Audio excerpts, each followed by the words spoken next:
It's embarrassing. Arsenal, embarrassing. Ash, you travel to Chelsea. Hugely important game.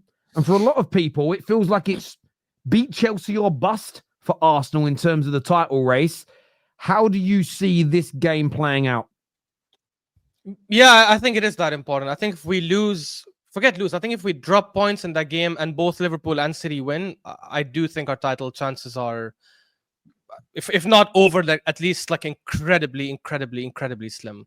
It sucks because we've put ourselves in a difficult position. We started the season well. Like people saw our fixtures against Villa and Spurs and City, and they're like, yeah, they might drop off there. And we actually ended those games a lot better than most people expected, like with the results we got and some of the injuries and suspensions we had.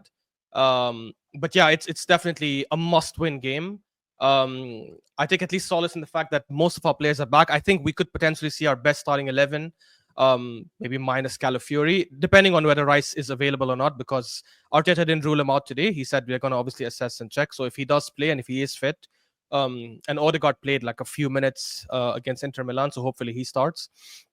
I genuinely believe if we start our best 11, I don't think we lose against Chelsea. Just because I feel like at some point we are going to click. At some point that form is going to come. Whether it comes too late or not, I don't know. But it is going to come in at some point. And I'm hoping with Odegaard back and maybe like the team obviously seeing the results of the last few games, there hopefully will be some change. One thing I will say about the Inter Milan game last time, because it obviously was a bad defeat, but at least I like the way we played in the second half, because we came out, we were attacking a lot more, we were moving the ball a lot quicker, there was a lot more urgency. So if we see that against Chelsea, I think we can definitely get a win. Our record there in the last 6 years does help. They are stronger, obviously, than the last 2 seasons, so it might not be super relevant, but it could hopefully play a factor where the players at least have that confidence. But yeah, we have to win. We have to win. The only way we could drop points and still be in the league if both Liverpool and City also drop points.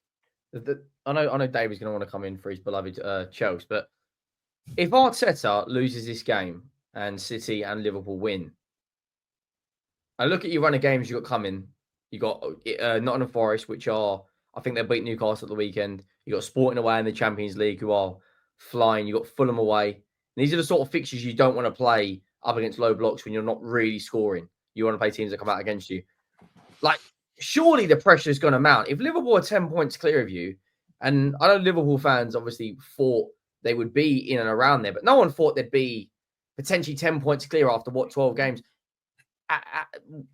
Because I personally think if you're come 3 or 4 games time, if it's a 12, 15 point lead, they pull the trigger. There's something going on internally at Arsenal. Edu said in the summer, you are going to be really, really happy. Arsenal fans are going to be happy, right? You started really strong. In the last 6 weeks, something internally has happened at Arsenal where you're not creating a lot of chances, right? Arteta's making stupid decisions, not giving Nwaneri game time. He's constantly playing players that are performing badly to try and resurrect their form, like Leandro Trossard. Martinelli's not performing. Everything's on Bukayo Saka. If you lose to Chelsea and then I look at your fixtures, are we saying that Arteta could be out the door before Christmas? No, there's no scenario where that'll happen, even if his performances go bad. And I don't want it to happen, to be honest. Like, I'm backing him, but if he regresses us by the 15 points below Liverpool. No, I don't, because I think they will still wait to see like what happens in the other competitions we're in, obviously. I do think our fixtures are favorable after Chelsea, even with Nottingham Forest, because it's at the Emirates. And we do have players back, which is massive for us. I think the Emirates is where you're conceding all your goals, like 2 against Leicester. Yeah, but I agree, Henry. But again, we have to. Again, there's no excuse, because I think we have a decent enough squad to deal with the injuries we've had. But I think, like, given some of the red cards, given the injuries we've had, he's mismanaged 100%.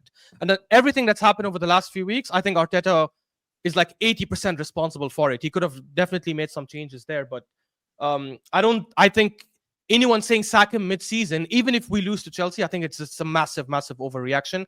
Can he turn it around if he loses to Chelsea? I don't think so. Not in the league, at least. But I don't think he should be sacked then. So but where have you got to be in the league by Christmas for him to potentially get the bullet? Because if Enzo Maresca, let's say, is 13th, 14th, Chelsea are massively concerned. If Carlo is at the top 4 by Christmas, he's gone. If Ange is mid-table 13th, 12th by Christmas, he's gone. I'm not saying that you are going to be mid-table, but for you to be 7th or 8th after 12 games, considering you are title contenders, is massively alarming. And bearing in mind, this is coming from an apparent Arsenal fan. Henry talks bollocks, whatever. Someone will clip this up because I am ripping into them. Right now, you're not scoring goals. You've scored in the last 6 games. You haven't scored in 3 of them against Bournemouth, Inter Milan, and Newcastle. You're not creating chances. The players aren't performing. No, creating chances is not true because before this last game week, we were first in the table for big chances created. Yeah. We were first in the Premier League for big chances created before this game week, and only now Liverpool and 2 other teams have overtaken us. So that part I definitely disagree with. I think we definitely have created chances. We just haven't, and this is with us having 2 games where we had 10 men and we barely created anything. Sounds like City maybe it could be the striker thing. I don't know. Like, 'cause the thing is, we say striker, but to be honest, Kai Havertz for at least. I don't rate him. I think we should have definitely got a striker over him 100% because I think he's going through a purple patch. But for 70% of this season, he has been like either scoring or contributing somehow. I just feel it's more of a playing style issue that Arteta hasn't fixed because you look at the way we played in the second half against Inter Milan. Why didn't we do that against Bournemouth? Why didn't we do that against Newcastle? Even against Liverpool, people will say Gabriel got injured early. Why would that stop us from pressing more and trying to attack more and push more people forward? I think that's an Arteta style issue. I don't think it has anything to do with personnel. And people are talking about, oh, your team has gotten weaker this season. We haven't gotten weaker. In fact, our squad has gotten better, right? In terms of quality, definitely has gotten better. But he hasn't used the team, in my opinion, to the best of his abilities. And we've had, like, if you look at the last 2 seasons. Ash, sorry to stop you there. When you say better, please. I think you mean maybe in a department which you didn't really need to strengthen. I think you mean defensively because your attacking line, your squad's not. You've got less depth. Your attacking wise. So I don't think they have more bodies. Arsenal have got more bodies in the door.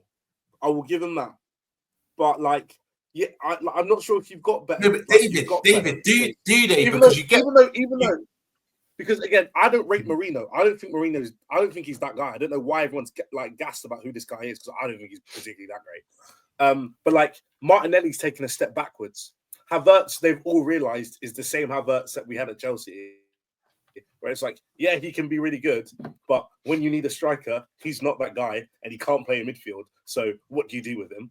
There were just players that like around Arsenal squad where I look at them and go like, you've almost taken a step back, or you could argue Arteta's not using them in the right way. But I don't think Arteta's going to change what he's doing. So, but David, I'm referencing Arsenal this season with Arsenal last season. If we compare Arsenal this season with last season, there's no question we have gotten stronger overall. Because if you look at our team, last season we had 3 major deficiencies, right? 3 major problems. The striker, which, we haven't fixed, but we haven't gotten weaker because the same guys are still there. The midfield position was a massive issue because when Partey got injured start of the season, if you guys remember, he was breaking his head trying to figure out what he's trying to do there. He played Kai Havertz in the 8, he played Vieira in the 8, he played Trossard in the 8. He tried Jorginho and Rice as a pivot, stopped it, and then brought it back again because everyone else sucked over there. And then he settled on Jorginho and Rice. And when Partey came back, he finally put Partey. Now by adding Moreno, whether you think Moreno is good or not, the point is we still strengthened that position by adding someone. And it's also helped that Partey has been available all season. And the other position we had a massive issue, and it cost us games actually, was the left back position. Because when Timber got injured at the start of the season, and then Tomiyasu followed him straight after, we had to keep rotating between Kivior and Zinchenko because both were crap. Right, and we lost some games or conceded goals because of that position. By adding Calafiori and by getting Timber back this season, it has strengthened us for sure. This is where I've got to disagree with you. This is where I started off what I was saying. I think defensively, you strengthen in a department. I'm not going to say you didn't really have to, but a department you're already solid in. Most people would agree last season, best defense in Europe or whatever.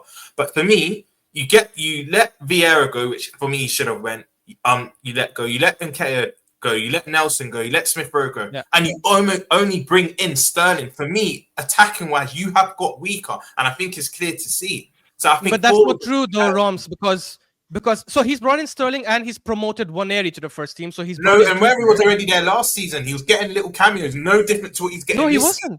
Last season, he barely played any games. He was not even there on the bench. He got a few cameos last season, that maybe the odd 5 or I think it was only League Cup. It was Also- never brought on in the also- Premier League, from what I remember. Can I- And can I also, just say- these can I guys. just say- Sorry, just the last thing, can I David. just say- All these guys you've mentioned, Roms, Vieira, Smith Rowe. I don't know if he's Smith Rowe, but Nketiah, Nelson. I did. Yeah. These guys were not playing last season because he didn't rate them. So even No, if they were that's- here, I get that, but then you still need Yeah. bodies in your forward line, because now when you look at your forward line, you've got Sterling that he's ironically not even really playing, and if he is, he's bringing him on last 10-20 minutes. Havertz, I agree, back in the last season he probably warrants that 9 position, but then you have Arteta playing him midfield at times this season. Martinelli's in bad form. Saka's obviously been into the last couple of games, but when he has played, he's your only guy you kind of rely on for that output. Gabriel Jesus isn't good anymore, so I feel like you still need to bring in. which I means understand the same players are there, but for me, you've got. but Roms, that means we're the same as last season, not weaker. To say we're weaker, it means we lost some of our main guys who were starting or coming off the bench. But that's not I the case. mean more depth-wise. Sorry, I might have worded it wrong. I mean more depth-wise.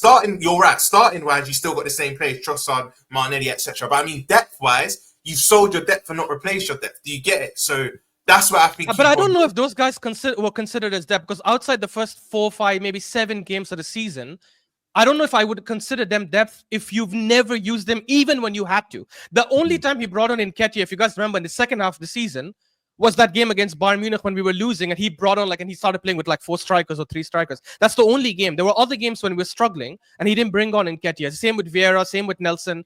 So if to say that I agree with you that you have lost some players in terms of quantity for sure, but I don't know if our depth would have gotten weaker there if he didn't use those guys. If he used those guys, no matter how crap they are, right, then I would agree with you. Yeah, fair enough. Doesn't matter how crap they are, we still sort of replaced them because we lost those people who actually played minutes. But the fact is, most of these guys didn't play minutes. So I think he looked at it as, I'm bringing in Moreno in the team, which is a massive boost because I haven't lost anyone in midfield. So I'm strengthening there. I'm promoting Waneri, who's going to play more games, even though he hasn't played them. So that's baffling. And that is definitely a criticism on Arteta there. And I'm replacing Reece Nelson with Sterling. Maybe it's a lateral move. Maybe Sterling's an upgrade. I don't know, to be honest. But I think he's looked at it in that way and said, we've been the 3rd best attack in the top 5 leagues in Europe last season. I think my main issue is midfield and defense, or left back specifically, where we have actually lost games last season, where we have actually struggled. That first half of the season, people talk about how bad we were. It's because of the midfield issue. I think a big issue for Arsenal is that the likes of Martinelli's a standout example. He hasn't kicked on. And I think that's, again, whether you blame Arteta, Edu, combination, the club has put stock in him. And he hasn't even maintained these levels of a couple of seasons ago or gone on. Trossard, I think he's had a decent spell, but you need him to step up and do more. And I think at the moment, it's like they're backing some of the wrong horses. I'm not, by the way, saying that Reece Nelson and Smith Rowe, I know they're doing well away from Arsenal, but it is easier when you play for teams that other teams open up against, as an example.